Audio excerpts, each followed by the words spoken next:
Welcome back to Cheap Pop. It has been a minute, but we are back with it feels like a special edition. It's really not. It's just we've been on such an Ava kick for a while. This is the first thing not Ava we've done in, God, more than a year of the podcast. I mean, to be fair, right? Like we did it for a little while. We did like Perfect Blue and some stuff like that. And then we kind of went dormant for a while, came back with this Ava series. And now we're in something that feels refreshing. I mean, not that I don't love Ava, because I do. But we are talking Godzilla Minus One, which is oof. I like this film. Matty boy, since it's been a minute, how you doing? Doing well. I'm also excited to mix it up a little bit, and was thrilled about seeing this movie. I had to wait way too long because I was waiting to see with my buddy, and that took an additional 2 weeks. So it's taken me a little bit of time to actually get a Yeah. viewing in, but it was worth it. Okay. Now, this film here, I'll be honest, when this was announced, like 2 years ago, probably when they said what this film was going to be, like when it was going to be set, I wasn't super stoked. Um, it's Toho making a Godzilla movie. Yeah, I love Godzilla movies. I have the entire Showa era, all 15 of those films from like 1954 to 1975 on Blu-ray in the Criterion collection. I have several of the Heisei and even a couple of the Millennium era Godzilla films. So I have like the 34 Godzilla movies in existence. I probably have like 26. So I like Godzilla. Having said that, I was really, and I know it's not everybody's cup of tea, but I was really interested to see where Shin Godzilla might go. Yeah, I like it. I like it. See, I wore my neon Godzilla. I even got the full collectible here on deck. Godzilla vs. Violante, my favorite Godzilla design. But yeah, I wanted to see where Shin Godzilla was going. I thought it was a really interesting thing. I know it's not everybody's cup of tea, but when I heard this, the pitch of this essentially, like, okay, we're going to be set in 1945 in the final days of World War II Japan, and that means, by the way, it's going to predate the original, which most films in the series, whether regardless of era, almost always acknowledge the 1954 original as like the starting point. Very few have disregarded that. Shin Godzilla being, I think, might be the first one that disregarded that. But I was like, okay, we'll see what they're gonna do here. My God, I don't know that I have ever been more happy to be wrong in that misjudgment, because this movie is awesome. And what I love about this movie is you don't even have to be a Godzilla fan to love it. This is on Rotten Tomatoes right now, a 98% critic score, a 98% audience score. Like, that Which does is not happen. insane. Does not happen. It's the highest rated Rotten Tomatoes film and IMDb film, I think, or maybe I think IMDb's dropped a little bit, but the highest rated Rotten Tomatoes film of 2023. That is ridiculous. It passed Oppenheimer for that, which is ridiculous. So yeah, going in, I was like, okay, I'm hearing good things, which I don't hear good things with Godzilla movies. I make a habit of defending the bad Godzilla movies, like, it's schlock, but it's fun. This, I don't have to defend this. This is just awesome. What would you think going in? Well, first of all, we have a Japanese language subtitled box office hit. Like, how many times can you say that unless you're watching like an anime or something? But Sure. even then, Not in it's like, theaters, yeah. yeah, there's typically the dub version, there's the sub version, but like Yep. to have a subtitle movie just crushing the boxes right now, I feel like we've made like really big strides that have not been there within, before the last few years, maybe. I mean, it's just crazy. Really, I would blame COVID in a positive way Yeah, on that. I agree. Yeah, there was some funny comic thing I sent my wife the other day that was like, it was the old Scooby Doo thing, Velma looking for her glasses on the ground, and it says, "My subtitles, I can't hear without my subtitles." And that's kind of how it feels now.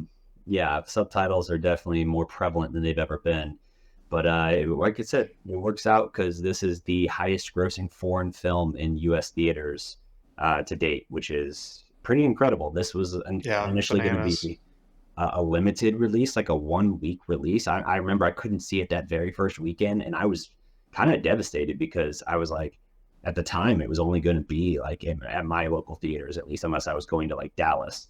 It was only going to be like a 1 week run or something. So to Mm-hmm. try and see if I could wait for the following weekend, I was like, shit. And oh man, not only was the response so positive that they've extended it, like I looked ahead to next weekend. If I want to see it next weekend, I can still go to my theater. Like it's gonna get a full month there at least. Yep. And I'm tempted because I'm averaging one a week right now. But yeah, man, this was fantastic. And I think the most refreshing thing about it is it's a love letter to the original Godzilla, but its characters are far and away the best characters I've ever seen in a Godzilla film. Like everybody, you understand everybody's motive. You understand like the common themes of the story and what they're building towards, and you actually kind of give a rat's ass about everybody that's there. Even the obnoxious guy whose nickname is just Kid. You might look at that in like any other film and be like, oh, he's just the obnoxious young whippersnapper, whatever. Like he's gonna get annoying really fast. He'll be comic relief. But it's like, nah, like when he's like really voicing like his want to help and to like be part of this fight and everything, and they're trying to tell him like, no, you don't need to be a part of this. This isn't your fight, essentially. It's like you feel that for him where you're like, damn it, let him fight. He wants to fight. Like, what are you doing? And it's just like so many little things like that where even characters who could easily be mishandled are handled very well, in my opinion. Yeah, the Godzilla that came out that was by the same director that did Monsters. Mm-hmm. I don't know if you ever caught that movie. Yeah, It's fantastic. Loved it. It was definitely you're talking like a 2014.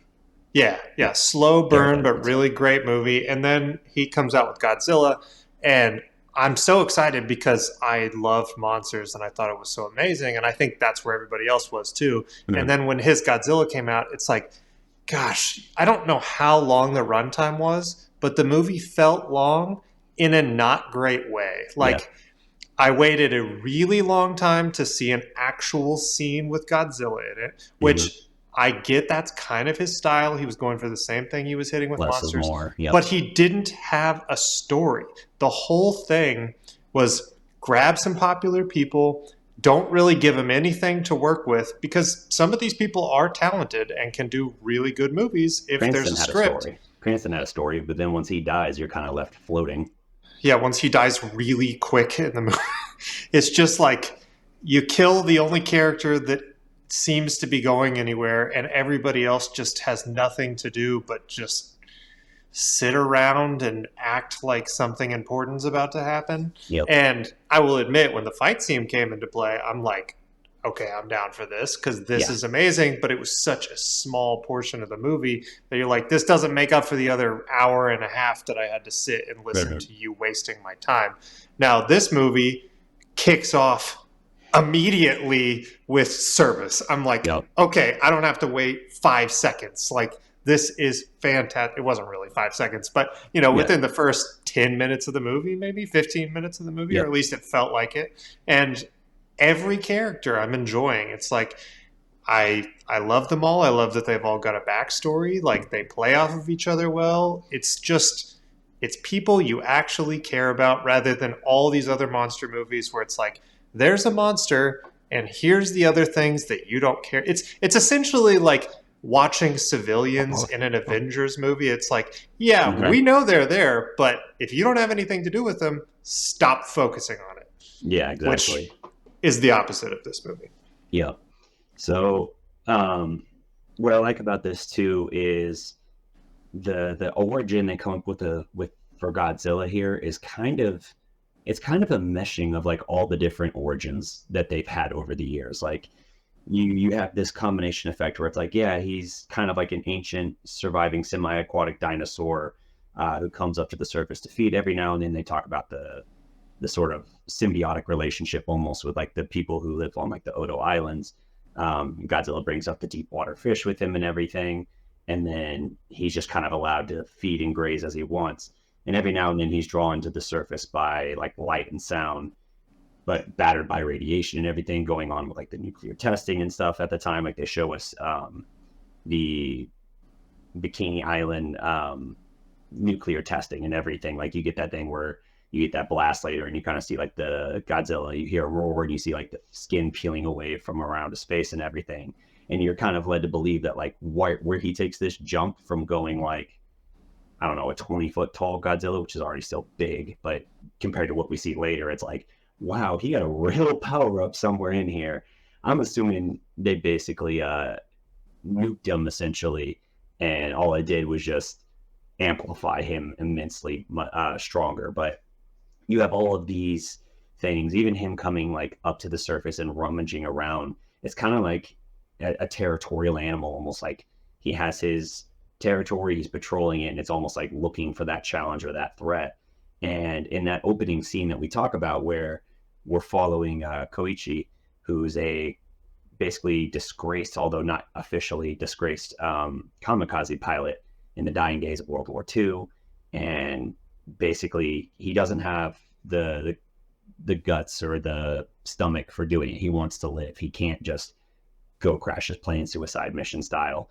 And so he pretends that he's having technical issues with his plane, mechanical issues, and he has to land at this Odo Island camp, essentially, where these mechanics are going to look over his plane and see what's wrong with it so he can get back in the air. And they're kind of looking it over, and they're like, huh, there doesn't appear to be anything wrong with your plane. And he's like, what are you implying? And he just kind of like walks off. But even in this early interaction, my immediate thought in the theater was like, yeah, and there's still moments where the acting is big in this movie, but like I was like, okay, this is a little more subdued. Like the Japanese cultural acting, like it's very big, very almost like play acting would be like on a stage or something. Over the top. Over the top, like really hamming it up. And that's why I think that's part of what lends to the old Godzilla films. Like when they dub over them with the most absurd voices, it's like the body language and the facial expressions are so huge that like it almost is like too easy for whoever's like voicing over to be like, oh, well, he looks like he's really saying it like this, like just the most ridiculous stuff. But watching this initial conversation, I was like, this is pretty subdued. Like there was a lot of subtle acting in this between Koichi and what's his name? It's like Taibana. I'll get the actual name pulled up here. But the main mechanic. Yeah, the main mechanic and everything. And like you said, we start off very quickly in this because as he's sitting there, Koichi looking over the water, he sees the deep sea fish washing up. And I'm guessing they wash up already dead the same way that they talk about later. Like something that comes into play is the pressurization and everything. So like I think of them almost as like bottom feeders, like attaching themselves to Godzilla. And then as he swims up, they're basically crushed by the deep pressurization. And that's just how they come up for the people there. But, yeah, they look like little eyeballs or something. Yeah, very, very weird and gross. I kind of wanted them to go into that a little bit more. But even still. And then almost immediately, I say almost immediately, it's when we fade away from him, like looking at like sunset, it's like pitch dark. So I'm guessing it's been 20, 30 minutes or something.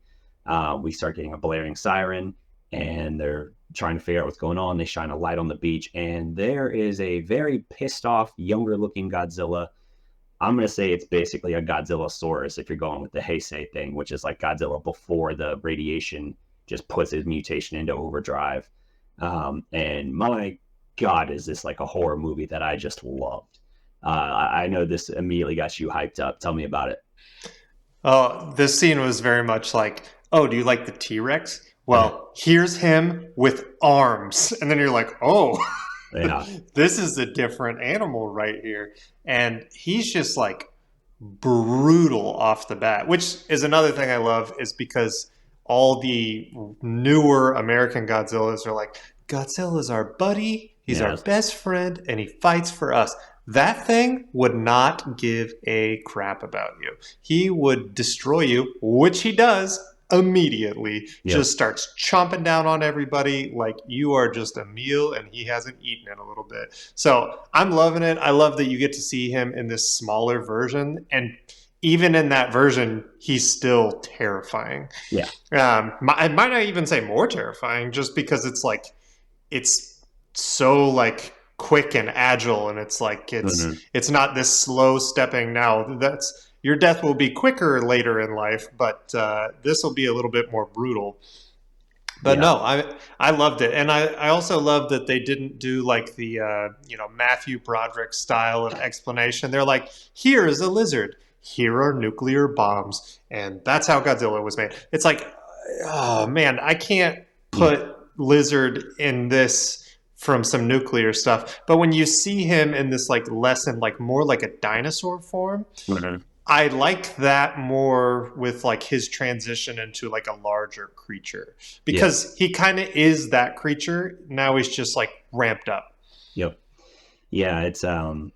It's pretty brutal here, and so they're immediately seeing like that they're outgunned. Their only hope at all is the 22 millimeter guns on Koichi's plane, and so they're telling him uh, that basically, hey, you got to go get into that and shoot it before it gets to us because we're mechanics. Like we're not trained to deal with this, and we are so incapable of handling this.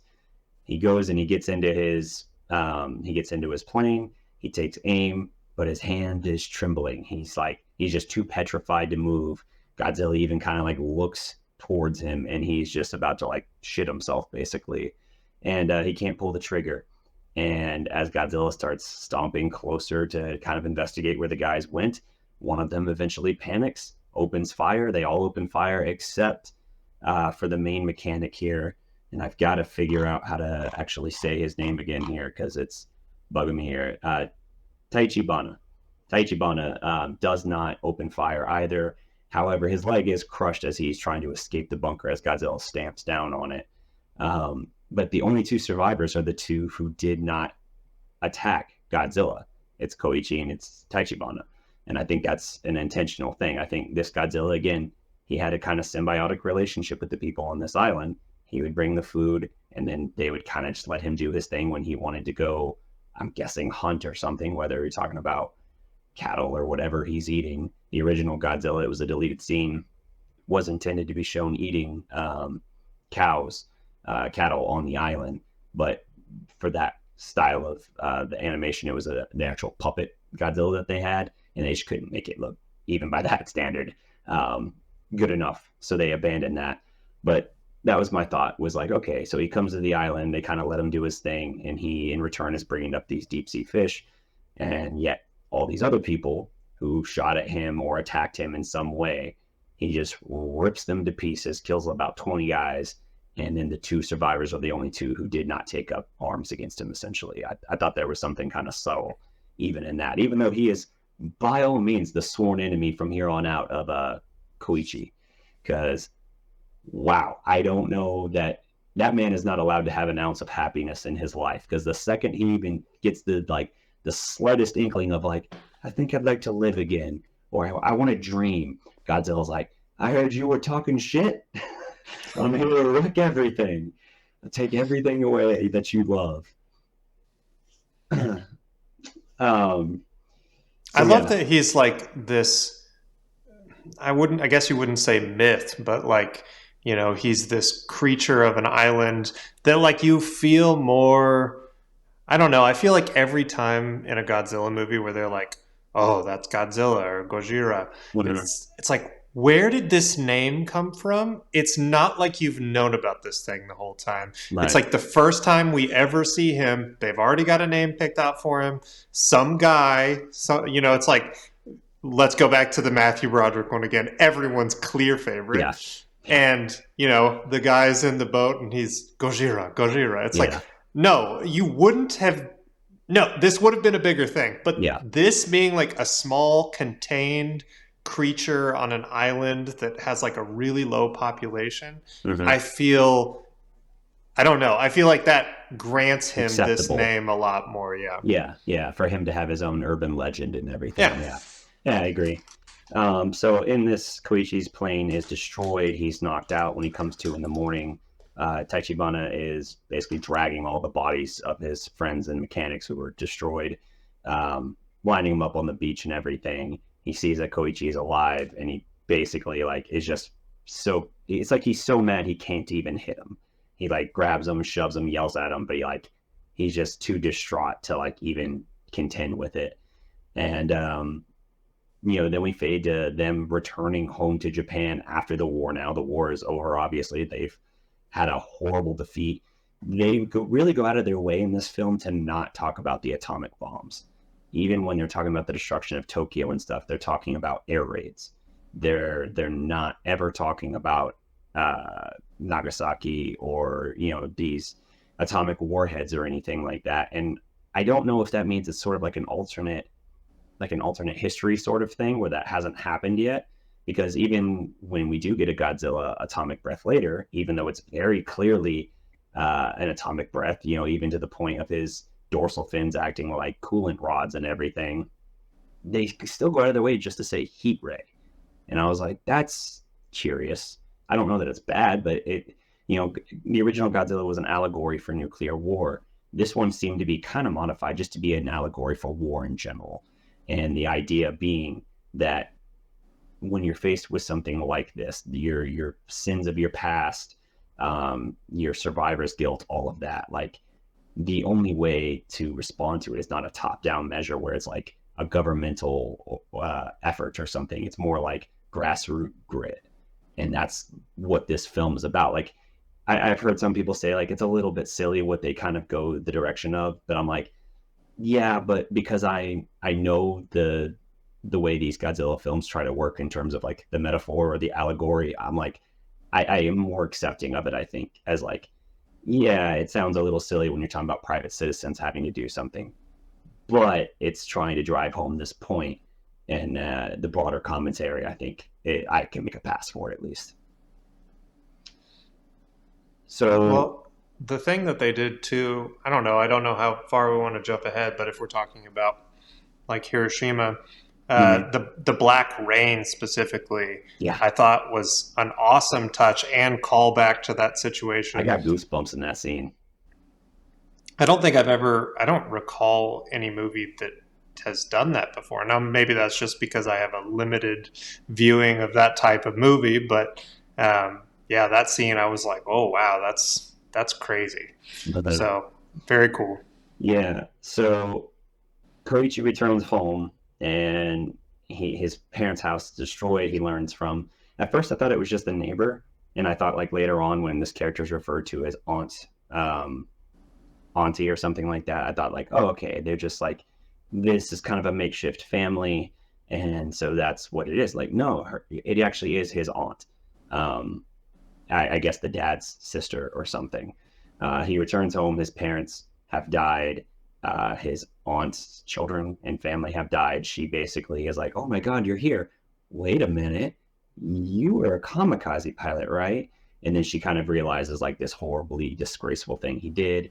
And it's not fair to like lay like what happened to Tokyo at his feet personally, but it's again the broader implication of like basically saying like the people that were too cowardly to perform their duty that they were asked to perform, um, that it's because of men like them that they lost this war and that like her children are dead and stuff like that. So it's like a lot to lay at somebody's feet who's already coming home, already experienced his run-in with Godzilla, comes back, your parents are dead. Well, by the way, I think you're responsible for my kid's death. I'm your aunt and I hate your guts now. Just all this stuff, just like, wow, I don't know how he's going to function here.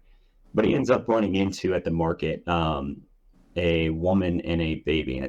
The woman is Noriko, and the baby is Akiko. She's not Noriko's daughter, but Noriko basically agreed to watch out for her as the girl's mother died. And so you kind of fall into this makeshift family here. And Koichi is going to basically, in the post-war rebuilding effort, he basically takes on this risky job of like, hey, he's going to help wipe through the surrounding seas around Japan, finding these underwater mines and helping salvage them, detonate them, all of that to, basically to make it safe. But there is a lot of risk that comes on with that. And that's where we meet then the rest of the crew here, this kind of ragtag crew here, where you have Doc, which is, I'm trying to think his last name on here. He's Coda. Is that his name? Sounds right. Or Noda? Yeah, Noda. That's what it is. Um, yeah, you have Noda, who was for the Navy, basically like this engineering scientist. Then you have the captain of the vessel, who he's probably the loudest actor in this film in terms of like his style being more in line with that typical Japanese thing. Like everything he says is just very expressive and very like, oh yeah, like everything kind of feels like that yell acting. And then you got the young kid as well who wants to do his part. And I they liked him though because he kind of even reminded me of like the guy from Jaws, like the one they hire to kill the that's shark. a very apt thing that you mentioned Jaws, because that's why I love this part of the movie in particular.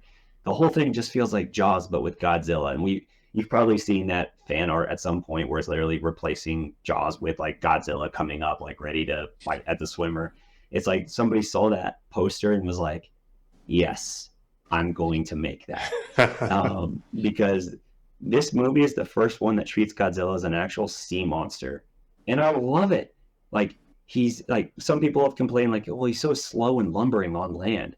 Yeah, he's a sea monster. He is mammoth in scale. The fact that he's able to exist on land defies logic, which, that's one of those things we've seen stuff written about in the past, like, oh, Godzilla could never exist because on land his own body would be crushed under its weight.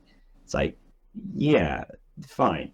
This kind of goes into that as like, yeah, right. He's a sea monster. That's basically the place that he exists and where he's agile and fast and can do all of this stuff. And on land, if he can support himself, then yes, he's slow, he's lumbering, but he's still incredibly destructive and he has bursts of speed, not sprinting speed like the new Godzilla Kong movie.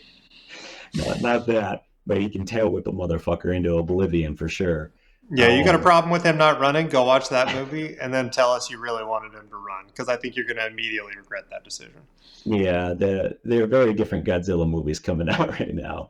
All I can say about the new Godzilla Kong is that it's basically Fast and Furious Godzilla. It's That's Showa, a good way to put it. yeah, it's Showa, it's Millennium, it's campy, just with a high budget. That's what it is.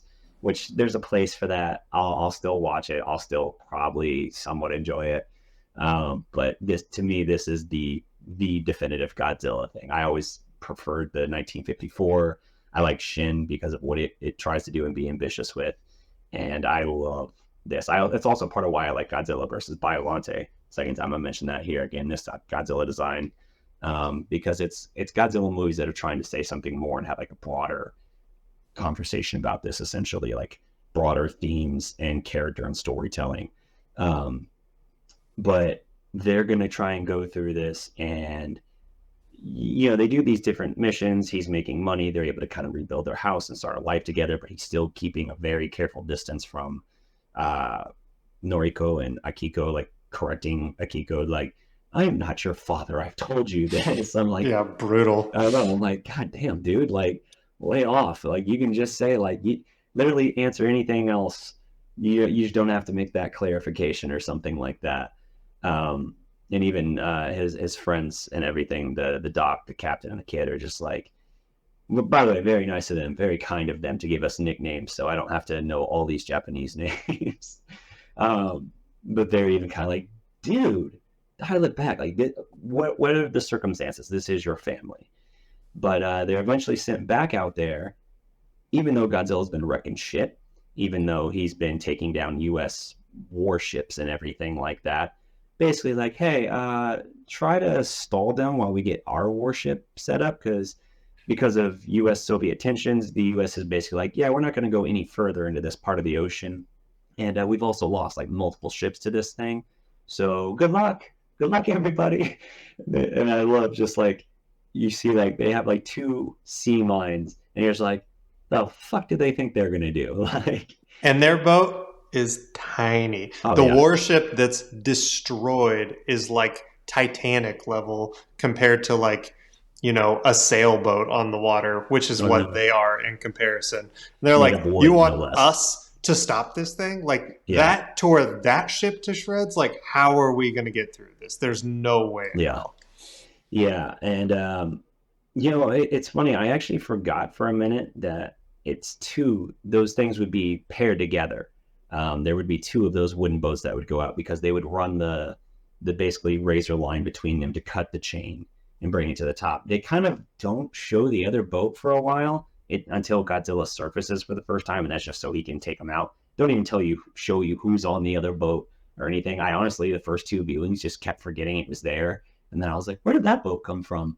And then just watching it today, I was like, oh, right, it was another boat. We just, for whatever reason, just did not give them even a second's acknowledgement or whatever until it was like, it's literally just Godzilla fodder at this point. Like, he just torpedoes up, like, basically bites the boat in half from underneath as he's like alligator death rolling practically into the water. And you're just like, ooh. And I liked the captain initially. He has some good funny lines in that too. Initially, he's like, well, we gotta do something here because I don't want to see Tokyo destroyed again. So if not us, then who? Essentially, and they're like, oh, I thought you hated government orders. He's like, with a passion, but like, again, who else is gonna do it? And then Godzilla takes out the other boat. He's like, you know what? Never mind. Full speed ahead. And then you get Yeah, this he little just nopes out chase. of the situation immediately. But Yep. it's like you would because you Yeah. just saw that you don't stand a chance. Like Yeah. nothing you do can get close to hurting this thing. Yep. And the reaction between the kid just kind of that in shock falling back on his ass and just like almost like falling into a fetal position practically, paired with the captain's response, I'm like, that's the spectrum of reaction right there. It's either I'm so paralyzed I can't move, or maybe I will make a funny line, but it's in a, oh god, I'm getting the hell out of here. Like, I take back everything I said. We're out. But that really covers that spectrum really well. And then you get a chase sequence with his little boat and Godzilla. Again, the Jaws reference. Now you have his dorsal plates just going through the water, and they throw the first mine overboard and detonate it against his dorsal plates. And they're like, "Did we get him?" Smoke clears, and now his head is out of the water. And I was like, that is horrifying. This Godzilla looks like malice incarnate, essentially. Like, he just so pissed off, and when that smoke clears and now his head is out and he's yelling, like roaring, it's just like, oh my god, you have pissed him off. You are completely wrecked at this point. And that's the scene that locked me into like I have to see this movie. I was like, I don't need to see anything other than that shot of the boat and Godzilla's head. I was like, even if the movie's trash, if I Mm-hmm. get to see that one scene, that will make this whole movie worth it. And not only did I get to see that scene, it's like a very well thought out, No, like no, no. not just like a short little snippet either. Like you're following this whole like chase scene against Godzilla, a monster, and a group of people who we at this point like really care about. And I think even like the dinner scene, going back to that a little bit, made that team like you felt a bond between them. Like you felt Mm-hmm. like they're even like a makeshift family on top of his like, family unit. But we really get like this sentimental feeling for all of these people. Like, hey, we haven't had a ton of screen time with them to really like establish how deep this relationship has gotten. But that did. I think that really like showed us like these people really love and care about each other, which makes it all the more like invested when you're trying to like get them out of this situation and you're watching them like how do you defeat this creature that's so much larger than you and you have literally spare parts trying to do the job. Yep. Yeah, it's great there. And again, them having Noda, the doc, essentially on the spot. He comes up with the idea because initially you have Koichi trying to shoot him with the 13 millimeter guns, and it's just doing nothing. He's freaking out because he initially gets behind the thing, and he's ready to start opening fire. He's got that hand tremble again, kind of that PTSD, and he hesitates, but he does then open fire. And I gotta imagine that's got to be incredibly like devastating because he's already like having to be dragged to this. He's having to try and like face down like his fear, and then he finally does it, and it should be like this, like, okay, yeah, here I go, I'm gonna finally do it right, and then it's completely ineffective, and it's just ricocheting off his face, and it's like, ooh, okay. But Doc has the idea of like, okay, what about inside his mouth? And so, because Godzilla's gotten so pissed off at them blowing up the first one on him, he's basically just screaming at them, roaring at them as he's chasing them through the water. And so they let go of another one. The last mine, it goes into his mouth. They try to remote detonate it, of course, convenience sake, for the sake of the exciting plot sequence. The line at some point wasn't set, or it was cut somehow. And so that sets it up where Koichi with the gun has to be able to blow it up inside Godzilla's mouth. And, you know, Godzilla always has a healing factor, except for like the 98 Godzilla, which is Gino. That's Godzilla in name only. But this thing, like when his face gets blown half off essentially, and he's like just limp in the water, like there was still a little part of me when I first saw it in the theater that I was like, now wait a second. I was like, I knew that was going to hurt and that was going to be effective, but like, what? And then immediately starts healing, and it's so fast. I don't think it's ever had a healing. Godzilla's ever had a healing factor that fast, where I was just like, whoa, wow, you are screwed essentially. Like there's even your Hail Mary landed, and it doesn't matter. Now, I know we've seen Godzillas in the past where, I mean, a lot of the ones that I remember seeing, which I'm not even remotely on your Godzilla level, although I do love it. What is his typical, like, if he gets shot, is he regenerating? Is it just that it's not hurting him at all? Because I feel like there's been so many that it's like gunfire be damned, like bombs, missiles, nukes, anything hits me, I'm perfectly fine. Yeah. Is he supposed to be regenerating in most of these, or is it just that he's practically invincible? I mean, depending on the Godzilla era and everything, like Showa just starts making up powers towards the end. They get to a point where he has like a magnetic power or something that can draw like electricity towards him to cauterize a wound or something. Like it's just weird shit like that they add late. That's not really in the overall thing. Really, it's like, yes, he has a healing factor. His cells do regenerate at a freakish rate. That's why they call them G cells. And throughout Heisei and Millennium, that is a big subplot kind of running through those. But it's really that his exterior, he's very durable. Like, yes, as you said, he's had explosions in his face. Depending on, like in the Millennium series, I think he gets hit with basically an asteroid to the face and shakes it off. And you're just like, all right, he's fucking unkillable. So like, yeah, it depends on the thing. Like they get incredibly silly and campy.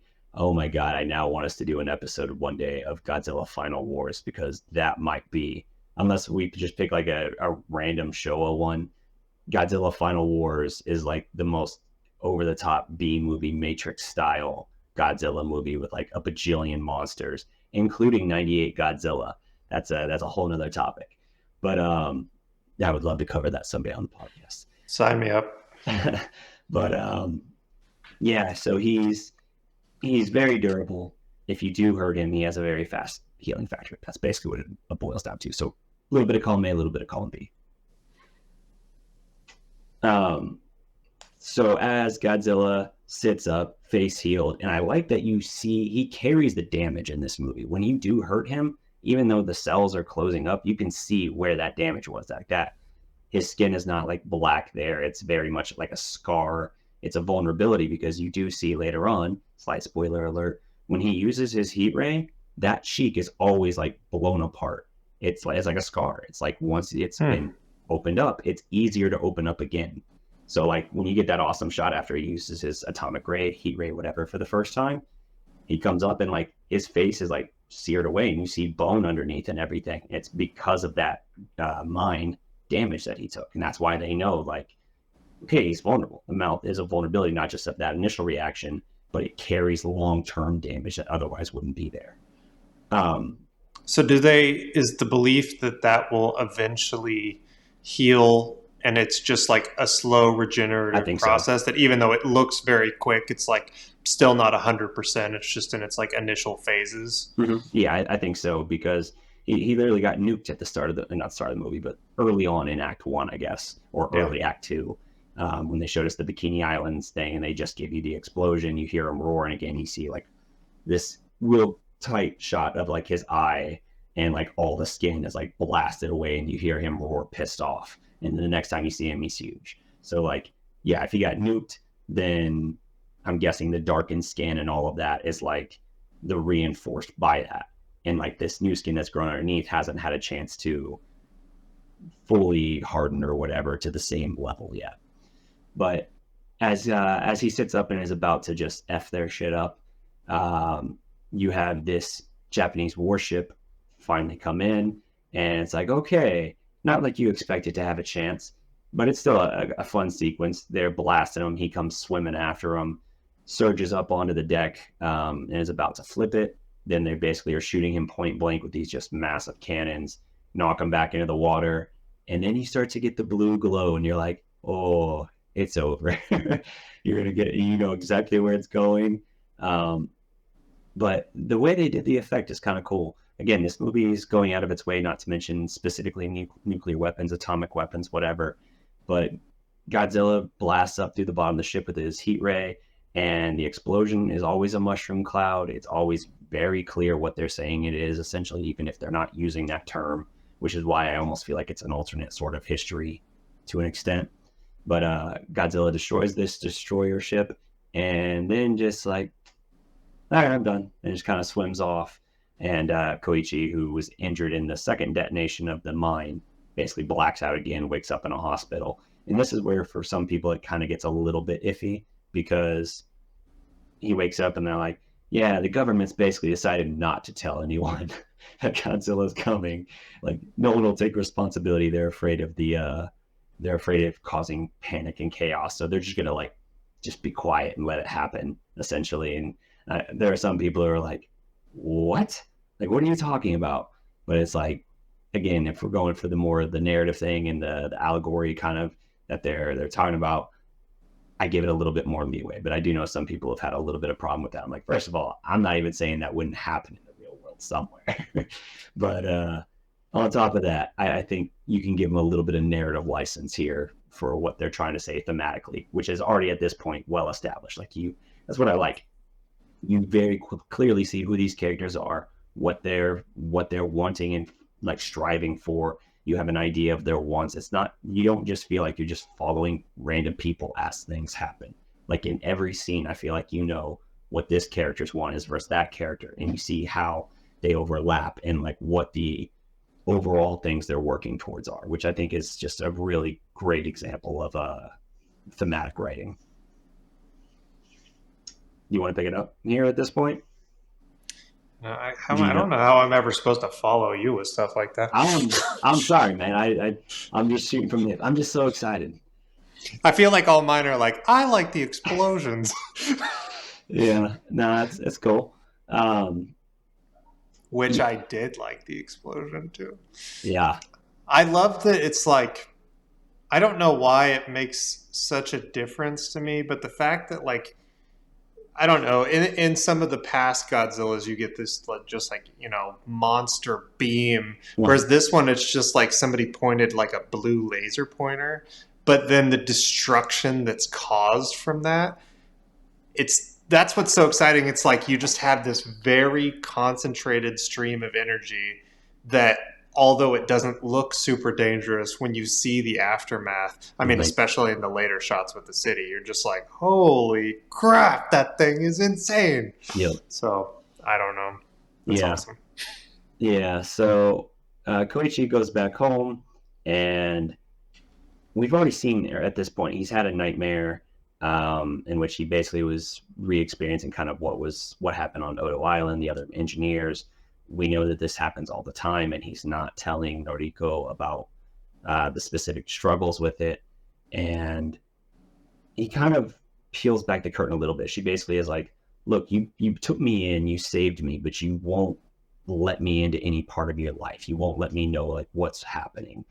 And he basically, again, the performances are great here because the reluctance he has to finally just admit to like being, you know, someone who fled his duty as a kamikaze pilot, like you feel the shame that he feels in it. Like he almost is like almost physically sick and just trying to say the words aloud. And you know, he tells her everything, and even at the point where as he's saying like what happened on Odo Island, like mysterious prehistoric dinosaur came up. Like that would be the part in any other world where you hear that and you're like, all right, we need a medication for you. We need a straight jacket. We need to do something here. But like, it's played well enough where you're just kind of like, yeah, I'm kind of rolling with this. Again, that line should not work. And in any other Godzilla movie, that would be the point. You would kind of snicker to yourself a little bit as a Western audience. But again, his trauma and everything, like his physical acting of it, the tremble of his hands as he's kind of like running his hands through his hair and kind of like clutching at the back of his head. He's looking at the photos of those deceased mechanics that he let down, and it's just like you feel all of that. And there's so many lines in this movie too that I'm just like, man, that's a really good line, like a really powerful line. Noriko trying to basically just tell him like, you are alive, because he keeps thinking like maybe I did die on that island. Maybe I'm just a rotting corpse and you're just the dream. Like you and Akiko are just the dream of a dead man, basically the last dream of a dead man. And she's like pleading with him like, you are alive. Like don't you realize that? Can't you feel that, essentially? Um, Which, with this giant monster haunting your dreams and, coming to visit you in real life at different times in your life, yeah. I feel like there's got to be some sense of that you're like, yeah, I'm definitely dreaming. Like, these are not realistic things that happen. Mm-hmm. I'm in some fantasy world right now where I have died and I'm living in a version of hell. Yeah. Oh yeah, absolutely. Um, but yeah, his survivor's guilt and PTSD and everything, I thought it was handled well. Again, these are central themes to the movie and everything. The shame and sins of the past and everything. And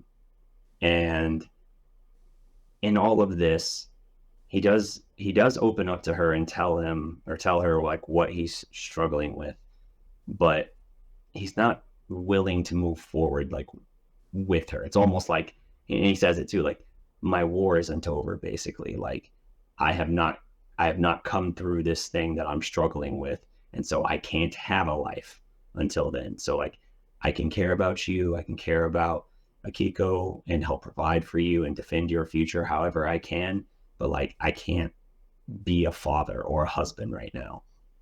And her, in an earlier scene, she basically revealed, like, it was after that dinner scene we mentioned earlier.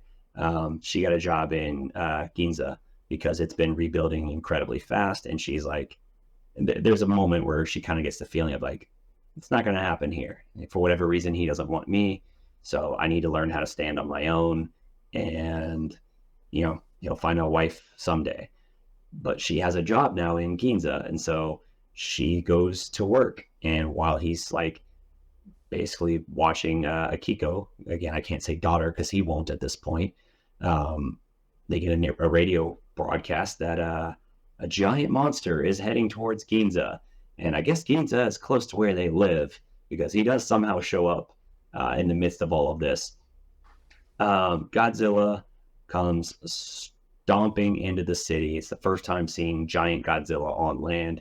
He is slow, he is lumbering, but he does have bursts of speed, again, like a tail whip, or like later on you'll see like him lunging with his teeth trying to snap his jaws at something, and like those movements are quick, but like his steps are kind of slow and plodding. And Noriko is on a train. My voice is trying to go out on me for some stupid ass reason. Noriko is on a train, and he comes stomping up, and that's a cool shot too, where she's looking out the window and his reflection as he's just lumbering towards her. And I'm like, not near enough people are screaming and running just yet. Even the people on the train don't move, even as he picks up the train in his teeth. Do you want to take over for a moment? Yeah, they seem very like chill too. And let's talk about Godzilla being slow. How much do you think that thing weighs? Because They say about 20,000 tons. just the fact that that thing can pick up a leg is amazing, Yeah. much less have as much mobility as he does. I mean, I think he's doing a great job. He's keeping fit. He's getting around. He's doing some damage. Yeah. But No 2014 cankles here. and we have to remember that at this time too, the government is fully hiding that this exists. So we have seen the warships battle with this. We've seen our own little personal minor ships. But this is not like a general populace, like, oh, be ready because there's a giant monster, until literally it's happening. And then it's like, oh, by the way, giant monster here. No one's had time to prep. There's been no evacuation, even though he was pushing for that very thing. He's like, you need to get these people out of the city. You need to like prepare. There's plenty of time to leave. Just get people out. And they just refuse. No, we can't do it. It's not going to happen. And then now chaos ensues and there's not enough time for anyone to get out. Mm-hmm. Some call outs here, and I'm not 100% on this, but I believe when you have the reporters on the rooftop documenting what they're seeing, the theater they call out, the like legendary theater, and I forget what it is. It's like the IPA something. I believe that is the original theater that first showed the 1954 Godzilla they're referencing, and reportedly in that movie as well, it also showed that theater getting destroyed. And like there's at least an urban legend to that like some people ran out of the theater as they were watching the Godzilla movie like for the first time, because it's like the theater you're in is in it and it's getting destroyed. And so like I that's, as I understood it, that being like a little Easter egg. There's another specific building they call out as well. Those were nods to the original.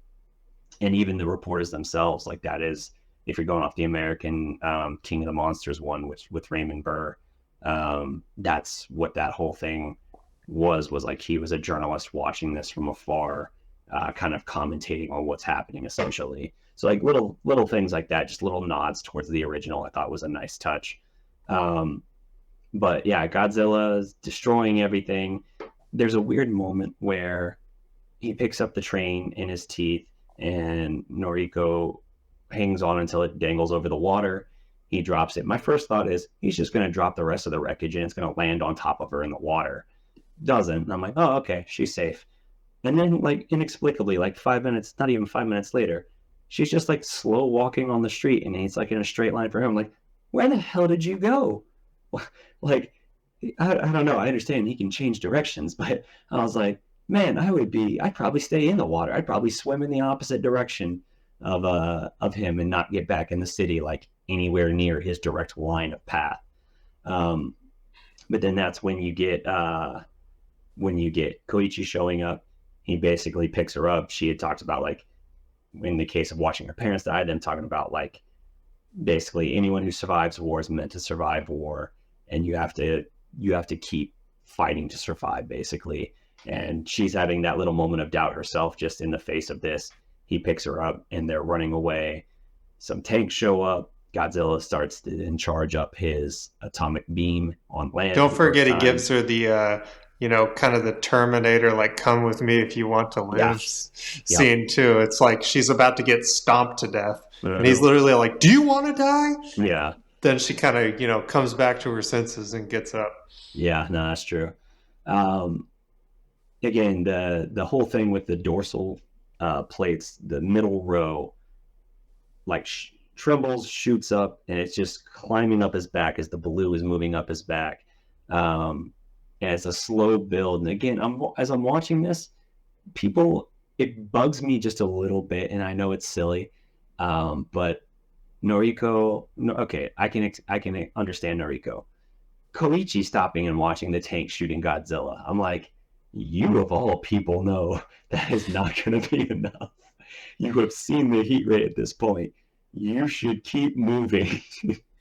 Instead, they wait until the dorsal plates for the charging of the heat ray is like 3/4 of the way up the back for people to start running. And then you get the ultimate heat ray from Godzilla that just levels everything. Looks like a nuke going off. And I love the effect they gave on it too, not just the sweeping air destroying everything, but it kind of like reverses back as well. Noriko shoves Koichi into an alleyway and is blown away. And the old "I'll push you" instead of "I'll dive into you." I was like, as soon as I started the first, I was like, that's gonna have some comments. Yeah, I'm no, like, your energy can go with him too, you know. It doesn't have to if be anything, it'll be a opposite sit. Yeah, reaction. yeah. If anything, it'll be helped by the fact that you're diving at him instead of Yes. purely relying on your push and your force. But yeah, she gets blown away, and again, played well. His reaction coming out, looking around, he's just kind of like, the first one is very subdued, and then it starts to kind of dawn on him what's happened. He starts to like freak out, and then just that very slow turn, and you get this just really interesting, cool shot of Godzilla almost just like admiring this cloud of black death that he has created. And then as he roars, then you get Koichi again just kind of snapping. You get the black rain you talked about, just as he's losing his mind, and basically like that's his like I will kill you no matter what it takes kind of moment. And it's just like, damn, that's effective. And then the next scene they have basically her funeral, and I'm gonna give some leeway for the 2 year old girl and her acting. I'm not gonna bag on the 2 year old for being a terrible actor so bad they have to dub over her cry with a stock baby crying audio. A Um, baby way younger than her too, which yeah, is so clear. I the whole time because I think they did it twice in that twice. movie, Yep. and I was just like, that is an infant cry, and that's like a 4-year-old. Yeah. So those aren't the same cry. Yeah. But yeah, I mean, I guess you gotta do what you gotta do. Yeah. No, I give an exception, although yeah, like you said, I was like that's not the right age of kid. But even the little girl is incredibly limited of an actress as she is. As soon as she mentions like, "Where's mommy?" There's a little party that's just like, "Oh, you poor sweet thing." um, and so then that's when we have like this plan coming together. Like, okay, we're gonna get all the private citizens together. We're gonna try and round everybody up, and we're gonna have our own effort to destroy this because the government basically can't. They're too afraid of the escalating tensions with the U.S. and Soviets. Because of the lost war effort, too much of our stuff is decommissioned. So it's almost like, hey, we're going to get all of our private citizens, veterans, anyone who has any expertise they can lend to this, and we're going to try and come up with our own plan. And again, I thought it was pretty well done how they did this whole thing. Now it is a little convenient that like Godzilla makes landfall for the first time, even though it's Norda who has the plan, Doc who has the plan, and has seen Godzilla the one time in the water before and knew like, oh yeah, he'll eventually go to Tokyo. But like it's like Godzilla makes landfall, and they're like, we already have this plan together. We already have all these resources. We've secured 4 destroyers, like just all this stuff. I was like, huh, that was efficient. Um, so their plan is An basically, awesome plan, mind yeah, you. it's an original plan. Now there is a little problem with their plan B if you're looking at just the science, but the plan is basically they're going to encircle Godzilla with this line with these canisters. What they say, like a freon. Basically, Hmm. the freon bubbles will prevent basically his skin from making contact with the salt water, and basically he's going to drop like a rock. And they're going to do this over this huge trench, 1,500 meters deep. And the idea is he will sink so fast, his body will not, even by his standard, being a creature of the sea, deep sea, will not be able to adjust to the sudden pressurization change fast enough. Um, and if that fails, those same canisters are going to then have, this is the plan B, um, these basically deployable rafts that like Navy warships and stuff use that will rush everything to the surface. But the problem with that is like for the kind of pressure you would have at that depth, those things would inflate very slowly, and a lot of them would probably rupture and just float up like they did anyway. So I guess you could say like it's a fault, but it kind of played itself out, even though in the movie when that does happen, spoiler, they say that he chewed his way through the line. It's kind of like what happened probably just happened by the actual science, and they just never like addressed like, oh, that was a flaw in our plan, huh? Um, so it's a unique plan. I give him credit for that. I kind of thought they were going to go the direction of like Shin, where it's like we're just going to try and like freeze him as if he's a reactor basically and shut him down that way. So I appreciated the fresh take on Godzilla. The idea of using the very sea against him was like, okay, interesting. Yeah.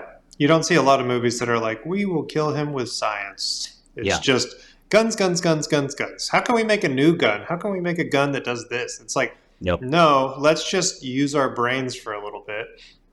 So whether it worked or not, the plan was great. And I mean, realistically, they have no option that's going to work. Right. So they did the best they could with what they had, and it was a brilliant idea. Were you Now, I admit, the first time I saw it, I was surprised that as they're trying to figure out this plan and the possible holes in it and everything, Koichi's basically like, "Hey, can you secure a fighter jet? And I will be an additional option to fly around, piss him off, and try and lure him back if need be."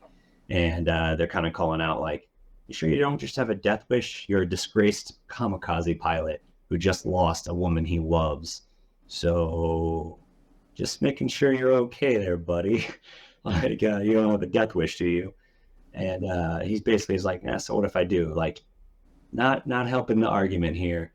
But they basically are like, I was surprised when, as they're talking about like, yeah, we need a mechanic, that they brought Oh, do back you in. mean the one and only mechanic on planet Earth that could Yeah, be responsible for this one very thing? yeah, Because plot. yeah, and maybe, and again, that's one of those things where I think it's the narrative thing. It's him talking about his war. He understands that this guy has his unresolved traumas as well of that same incident, and so it's kind of like, hey, we both feel like we kind of failed here. Obviously, I failed way worse, but like, yeah, he basically seeks him out, makes him get him, and let's just start here. So he basically is like bringing him back into the fold. I was surprised about it the first time, and I shouldn't have been. To your point, it should have been an obvious thing, but for whatever reason, I was not considering that he was going to come back into the fold just because it had been so long since he'd been on screen. I guess I just kind of put it out of mind.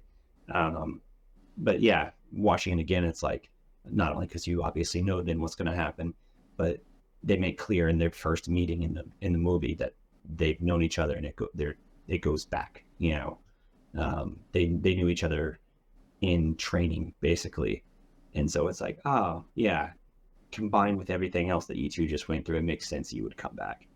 Um, Well, it's like it wasn't needed, but when you come at it from like, okay, we're following a main character who we spent the whole movie realizing the level of trauma that he's got, Worry about and it. this I got it. this is his like one chance to like prove himself.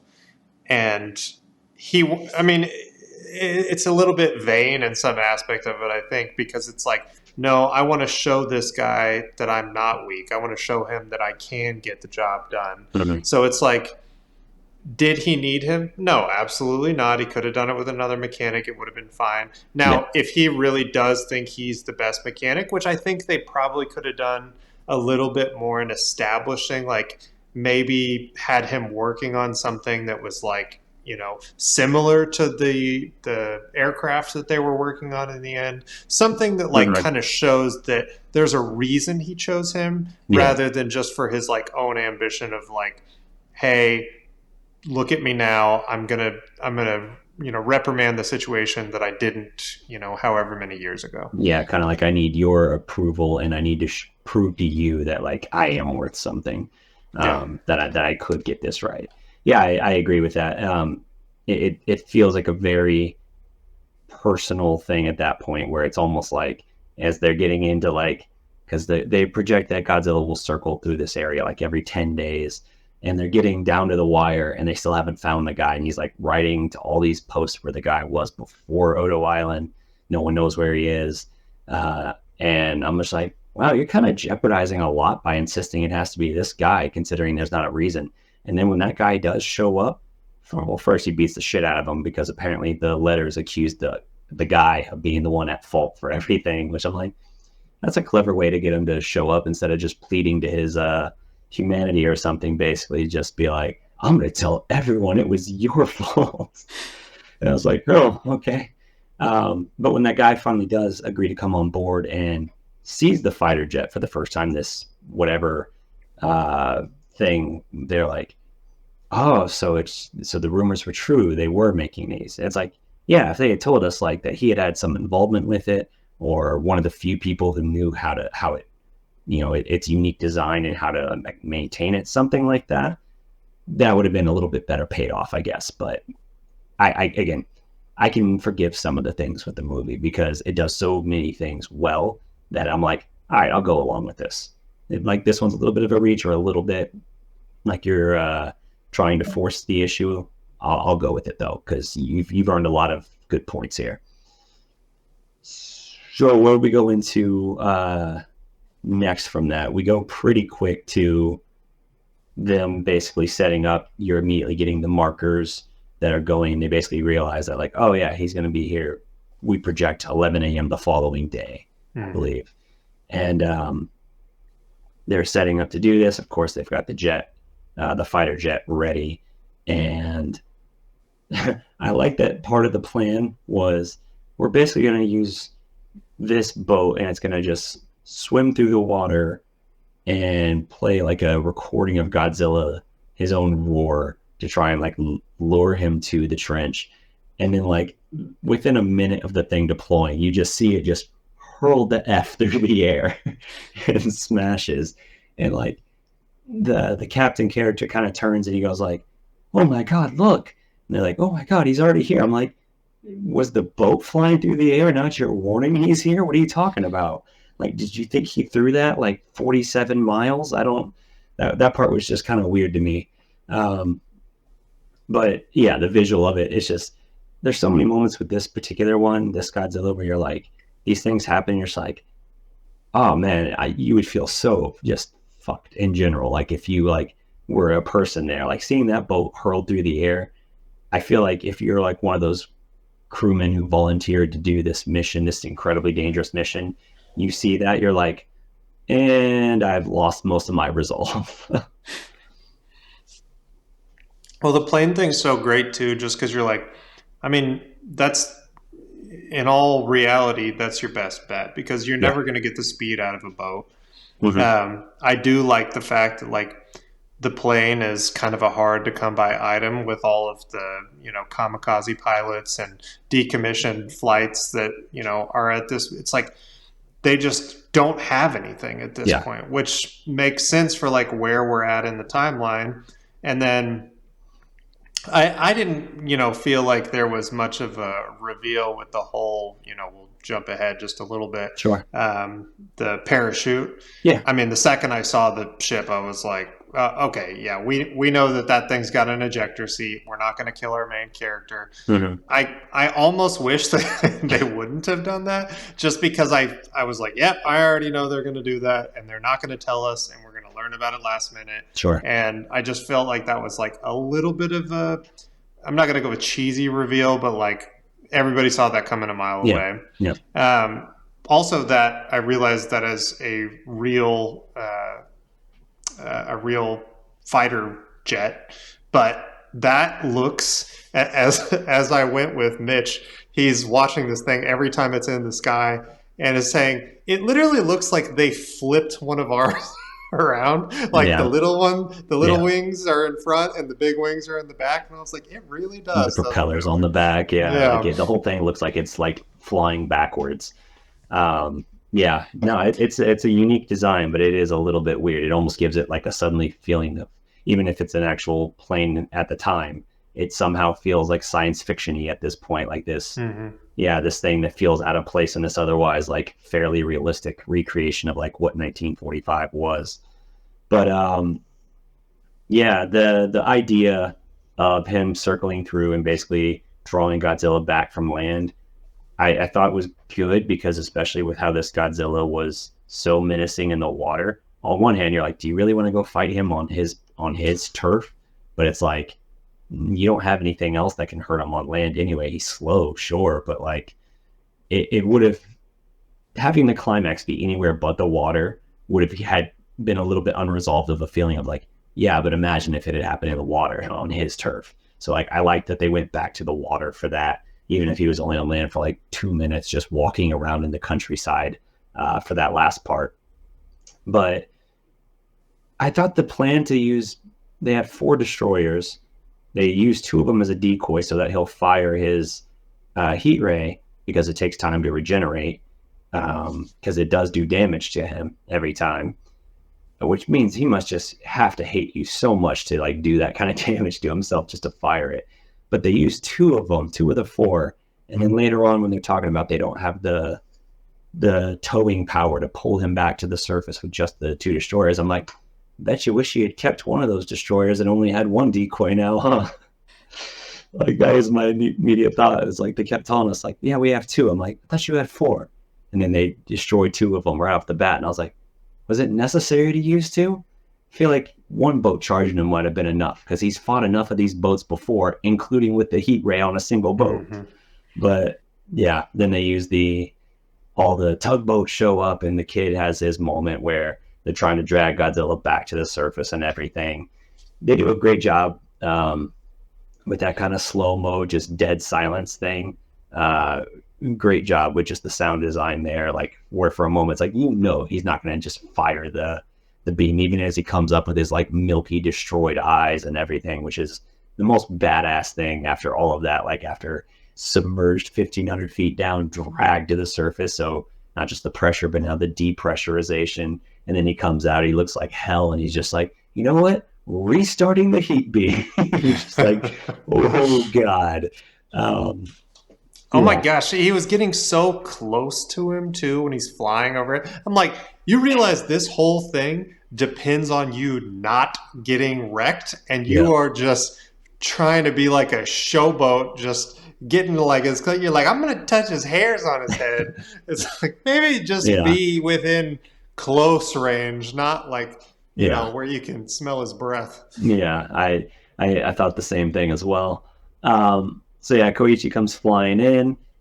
We know that he knows how to arm the bomb. The idea why he was able to get Taichibana to come back was this idea of like, hey, I'm a field kamikaze pilot, but I know that he's vulnerable from the inside. So if I crash a plane filled with explosives basically into his mouth, that can kill him. And so that's the whole plan here. Crashes the plane in. Of course, there's a last second cut before the cut of the Godzilla crushing the plane in his mouth, and then the bomb goes off. Top of the head basically blown off. Godzilla goes limp and starts to kind of sag in the water.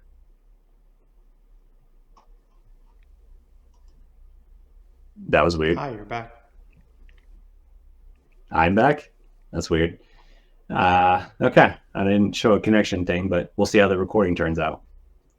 So yeah, he crashes the plane into Godzilla's mouth, and it detonates. We got the fast edit that initially hid the fact that he ejected, which, like you said, we knew that was going to be the case. We knew that was going to be the reveal. And they have won the day. They have beaten Godzilla. He crumbles away to pieces and sinks to the bottom of the ocean. And it's a very good feel-good moment. First viewing, I was very torn by then a reveal we get immediately as they come up onto land. Turns out Noriko is alive. He got a telegram that she's alive. She's been found. And I was like, I don't think you needed that. And then they go there, and her head is bandaged, and her arm is in a sling. But I'm like, not only are you alive, you don't appear to have much damage. Why? Like I was kind of torn about that, and I honestly felt like, it was a cop out. But it turns out, as they're like, oh, is your war finally over? And he's basically sobbing and saying yes. We get a cut to the side of her neck, and there's something there. Initially, I thought it might be a tattoo. Then I thought, like, well, maybe it's like a radiation scar. I thought they were going to talk about like the fallout from the atomic breath. And again, if it's an alternate history and we're only now going to start exploring in a potential sequel, the atomic stuff and the nuclear whatever and fallout, that could be a long lasting effect of Godzilla, and that could be interesting.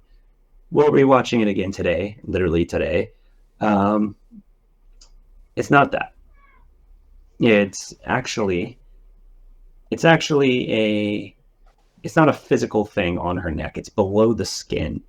And it kind of is like pulsing, not pulsing up like a vein would pulse, but it's like it's surging almost beneath the skin, like up the side of her neck.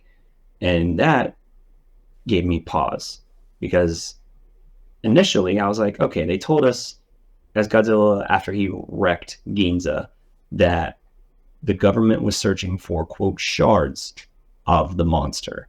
And so I thought, okay, shards of Godzilla somehow got in her neck, G cells replicating, that's how she healed.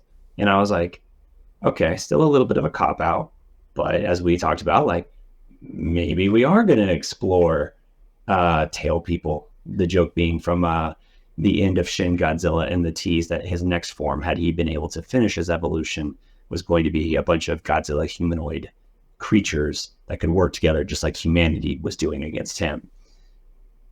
I don't think they're going that way, though. I think it's a fun tease.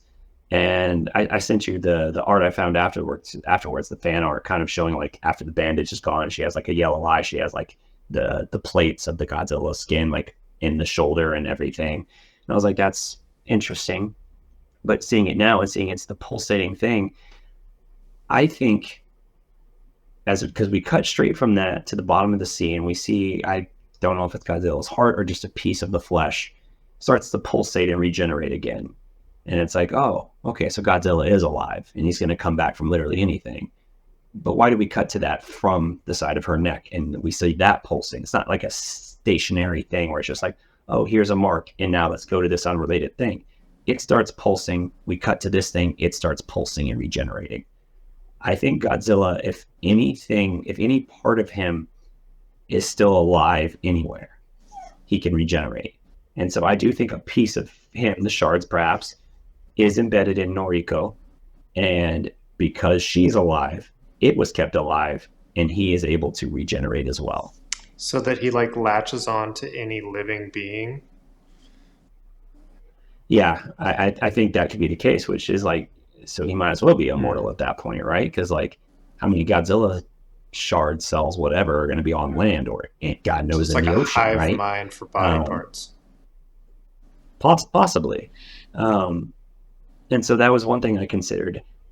If they hadn't cut to him being regenerating like he was, I was going to go a darker route. I was going to go, what if the Godzilla cells overtake Noriko? And it is sort of like the tail people, except her mutation goes to the point where she basically is becoming the new Godzilla. And it's almost like a way, not a procreating sort of thing, but like a way for like the monster to live on, where now like Noriko becomes that monster and it's like a new Godzilla. Because like, again, I said earlier, like so many of the Godzilla films always would keep 1954, the original, in place. And whether it was Heisei or Millennium or whatever, it would always be considered the second movie in like a new timeline. And so they always acknowledged in the first movie, Godzilla dies. And so I was like, this is now the new de facto first movie, 1945. So what if that Godzilla died and Noriko is now going to be the new Godzilla?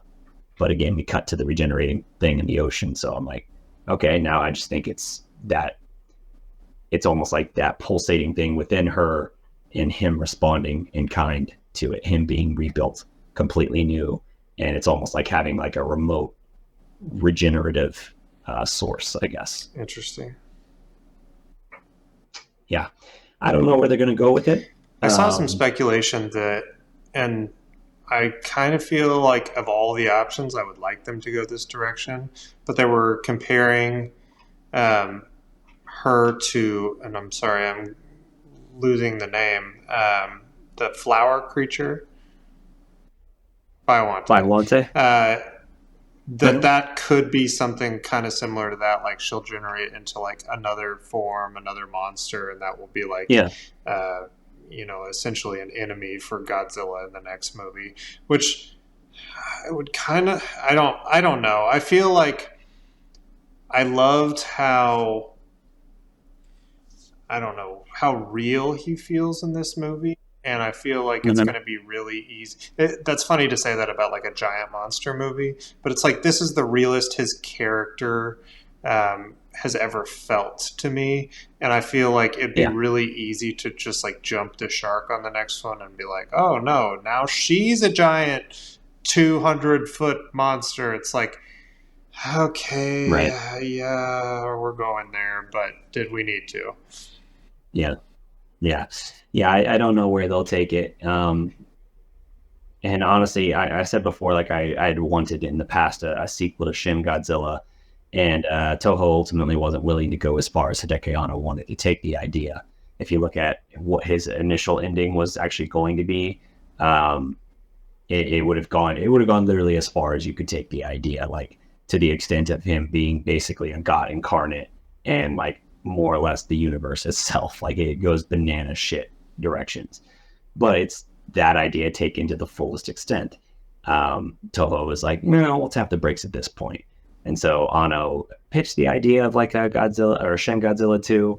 Um, would have been, I don't know how they would have gone about it, but it didn't come together. And so for this one, Takashi Yamazaki, who wrote and directed this, um, has said like, I have an idea for the second movie. I would love to come back and do it, especially with the success and everything that it's had. We'll see what happens. This movie, like, reportedly less than $15 million budget, which is just Insane. Just insane. for the special effects alone, 15 million is Yeah, crazy. and they're not perfect.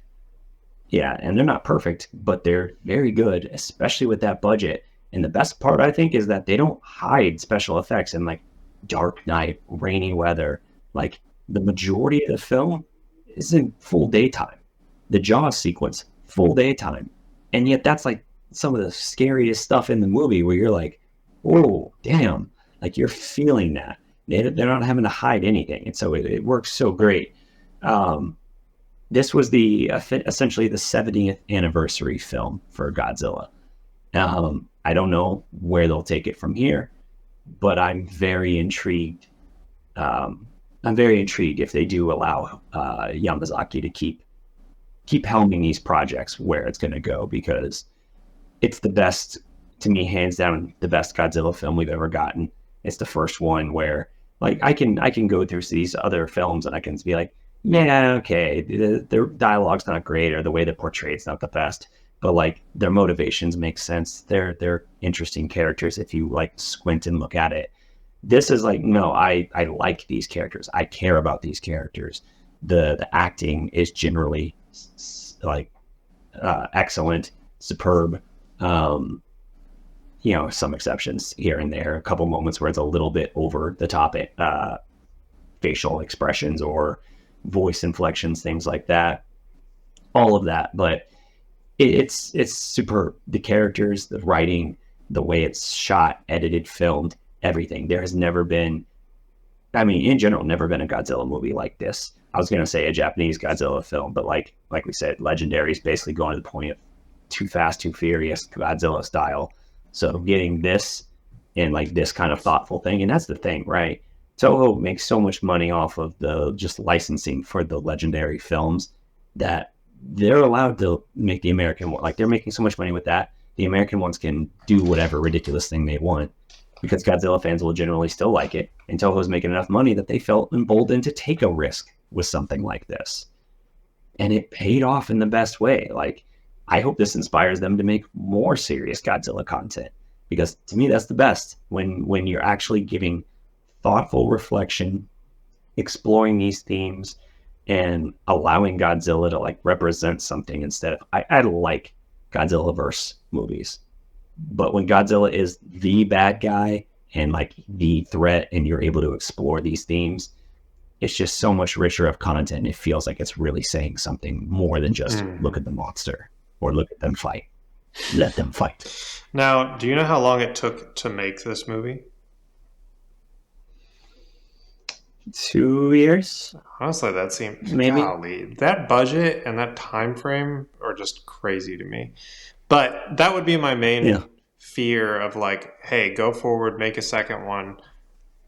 I need people to realize that you need to just leave people alone and let them do it in their time Yeah. frame, because nobody on planet Earth wants a rushed second movie. I know we think we do because we get, a Sure. full series of a show on Netflix or Hulu or Disney, and gosh, Disney's terrible. Shots fired, Disney. Make better content.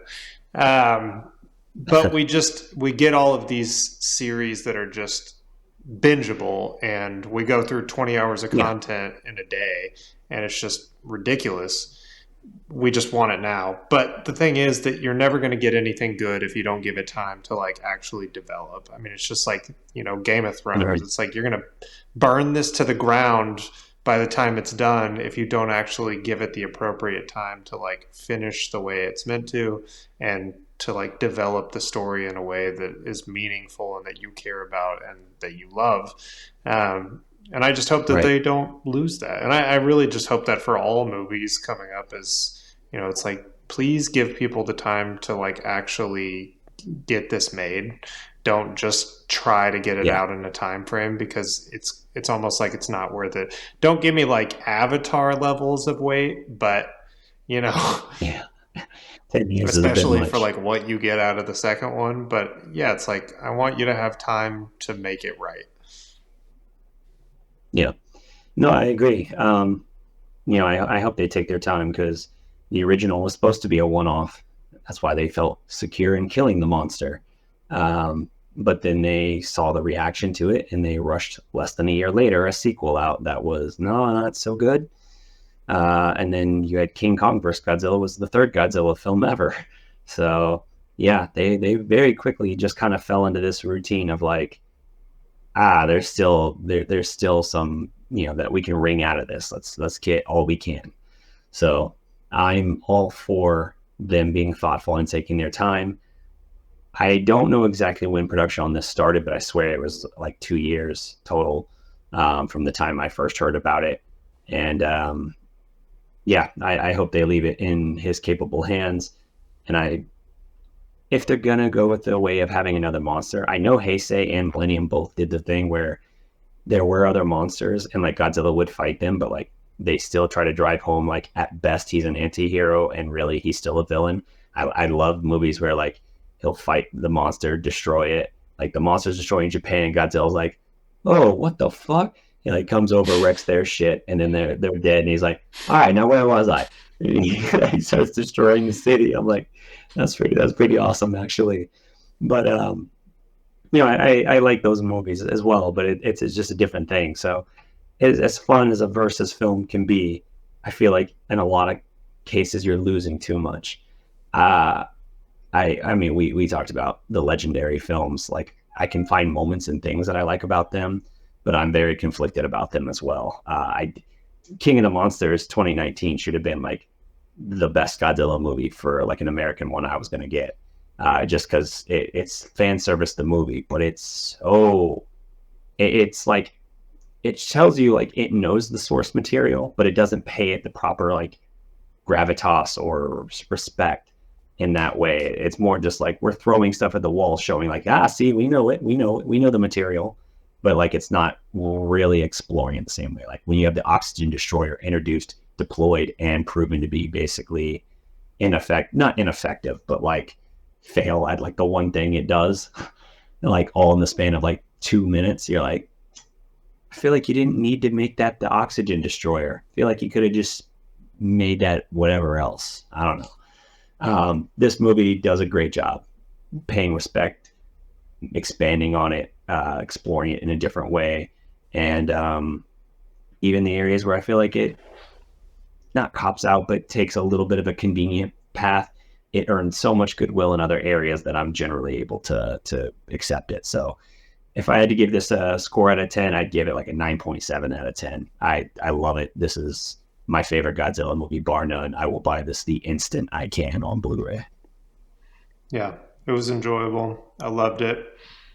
I think that, as with any movie, there's things you can probably pick apart and say that, like, hey, I didn't love the way they did this, or I didn't like the way Sure. they did this. But honestly, just fantastic movie all around. Something that you're not Yes. going to be disappointed with. And as many movies I've seen recently that you go in and you're like, oh man, this is over a 90 on Rotten Tomatoes, and it's still a piece of garbage. It's Yeah. like I feel like there's so many inflated ratings that happen nowadays. It's like I don't know if I can trust a rating site anymore. This is one that you can, and you're gonna have a good time. It's gonna be fun. Yeah. 8.4 on IMDb, 98% on Rotten Tomatoes. That's both critic and audience. Metacritic can get fucked. Only 79%. That's my ass. 96% on Google reviews, like across the board. It's phenomenal, and it works because it you don't even have to be a Godzilla fan to like it. It's just a good movie at its core, and it just happens to be like Godzilla is the storytelling vehicle or medium in this case, and it's able to make that work, which is such an incredible balancing act, especially with Western audiences and the baggage that Godzilla, like Japanese Godzilla films carry, you know? So anyway, those are our takes. You may think them cheap, but see, we say, fuck you, long live Godzilla, all hail the king, all that good stuff. Oh my God, Zilla. All that stuff. I had to include your favorite line from King of the Monsters. But we'll be back soon. We'll be back with Ava 2.0. I am very excited about that still. I will give another viewing of that before we actually talk about it. But we'll be back soon. Till next time, guys, I've been Derek. And I've been Matt. Peace.